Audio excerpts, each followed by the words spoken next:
Olá, você confere agora as principais notícias do Brasil e do mundo desta sexta-feira.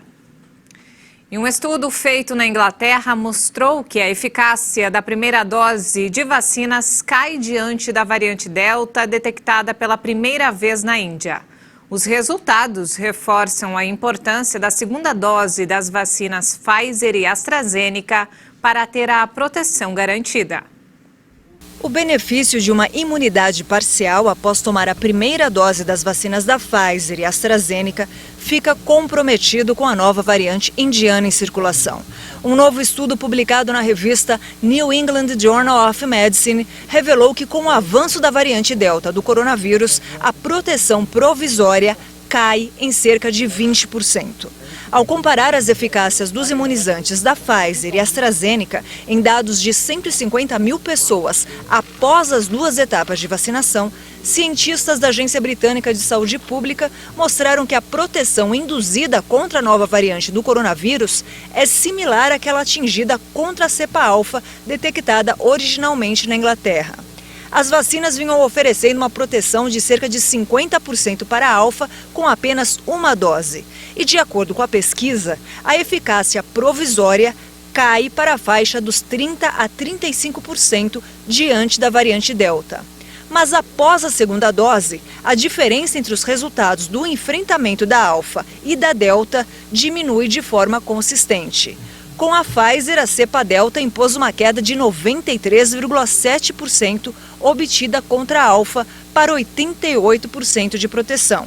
E com a AstraZeneca, a redução foi de 74,5% com a cepa originária do Reino Unido para 67% na indiana. Os dados das 150 mil pessoas total ou parcialmente vacinadas foram cruzados com dados de outras 93 mil pessoas não vacinadas para validar a comparação. E os Estados Unidos autorizaram uma terceira dose da vacina anti-Covid para pessoas com um sistema imunológico debilitado no momento em que o país luta contra a propagação da variante Delta. A agência americana que regula o setor de alimentos e medicamentos vai reforçar com mais uma dose os cidadãos que tomaram as vacinas da Pfizer-BioNTech e da Moderna. De acordo com o órgão, em meio a outra onda da pandemia da Covid-19, pessoas imunodeprimidas correm um risco especial de sofrer com doenças graves. A terceira dose adicional vai ser indicada para receptores de transplante de órgãos sólidos e para quem tem um sistema imunológico debilitado. A imprensa local sugeriu que 1 milhão de americanos receberam a terceira dose contra o novo coronavírus sem autorização, na tentativa de aumentar sua proteção contra a doença. O comunicado da agência frisou que as pessoas que estão totalmente vacinadas estão adequadamente protegidas e não precisam de uma dose adicional da vacina no momento. Mais de 619 mil pessoas morreram nos Estados Unidos de Covid-19 e o número de casos aumentou de forma considerável nos últimos meses devido à propagação da variante Delta. E mudando de assunto, olha só, tempestades deixam mais de 20 mortos na China. As chuvas fortes atingem a região central do país, poucas semanas após as inundações que fizeram centenas de vítimas. A região mais afetada é a província de Hubei, a cerca de 1.000 quilômetros de Xangai, que sofre com as chuvas sem precedentes desde quarta-feira. Na quinta, a cidade de Chengdu registrou um recorde de mais de 400 milímetros de chuva em um único dia, segundo a imprensa local. As inundações causaram deslizamentos de terra, danos a plantações, casas, estradas e carros. Veículos locais informaram que pelo menos 21 pessoas morreram. As chuvas ocorrem poucas semanas após as devastadoras enchentes de julho, que deixaram mais de 300 mortos, segundo o balanço oficial. E o incêndio que atinge a parte nordeste da Sibéria, na Rússia, pode se tornar o maior já registrado no mundo. O alerta foi dado por especialistas do Greenpeace. Milhares de socorristas e bombeiros tentam conter o fogo que se alastra pela República de Sarrá, a maior e mais gelada da região russa. Além do fogo, a fumaça se espalha por áreas enormes. Na vasta região siberiana da Rússia, as chamas já queimaram mais de 9 milhões de hectares, uma área do tamanho de Portugal, de acordo com a Agência Florestal Russa.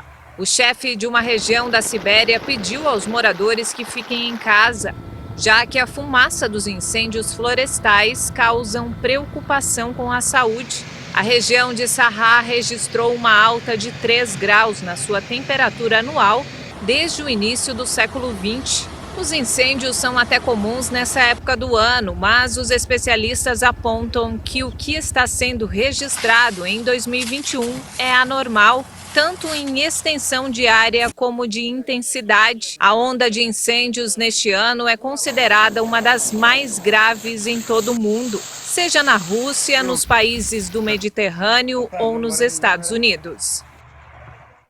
E ainda falando sobre isso, a onda de calor que afeta a Espanha e Portugal deve durar até segunda-feira. A onda de calor aumenta o risco de incêndios na Espanha e Portugal. O perigo de focos descontrolados preocupa depois dos incêndios devastadores que afetam outros países mediterrâneos, como a Grécia e a Turquia. Na Espanha, o risco é considerado extremo neste fim de semana em grande parte do país. O maior incêndio afetava 41 hectares de uma área florestal protegida na província de Tarragona. Os alertas aumentaram devido à onda de calor que deve elevar as temperaturas para em torno de 40 graus Celsius em grande parte da península até segunda-feira. Poderá haver picos de até 45 graus em várias áreas, como o Vale do Guadalquivir, no sul da Espanha. Para limitar o risco de incêndios, a região turística da Catalunha decidiu proibir o campismo na floresta e a prática de esportes no meio rural, bem como alguns trabalhos agrícolas mecânicos em determinados horários. E falando sobre esporte, o atacante argentino Lionel Messi treinou nesta sexta-feira ao lado do jogador e amigo Neymar, na véspera de disputar a segunda rodada do campeonato francês com o PSG. O time se prepara para receber o Estrasburgo pela segunda rodada do campeonato francês. O treinador do vermelho e azul, Mauricio Pochettino, disse estar entusiasmado com a chegada do atacante argentino para formar o que chamou de equipe fantástica. Bueno, yo creo que despierta en nosotros la misma sensación que despertó en sus compañeros, en todos nuestros. Acho que todos nós sentimos o que seus companheiros sentiram, o que todos nossos torcedores sentiram em torno do PSG, um estado positivo, uma energia muito boa. Acho que é o que todos nós sentimos, todos os treinadores dizem isso. Queremos ter os melhores jogadores para formar as equipes, ter um time com excelentes jogadores para elevar o nível competitivo e ter que tomar decisões. E é para isso que estamos aqui. Tener una plantilla con excelentes jugadores para poder elevar el nivel competitivo y tener que tomar decisiones, y aquí estamos para eso. O 6 vezes vencedor da Bola de Ouro segue em preparação, embora sua estreia em competições oficiais com o PSG ainda não tenha uma data definida. Messi anunciou na terça-feira um contrato de 2 temporadas com o Paris Saint-Germain e foi apresentado à imprensa na quarta-feira no Parque dos Príncipes, após uma saída surpreendente do Barcelona. E não temos mais tempo, essa edição fica por aqui. Mais informações daqui a pouco às 5 da tarde com Maria Alice Dias. Ótimo fim de semana para você.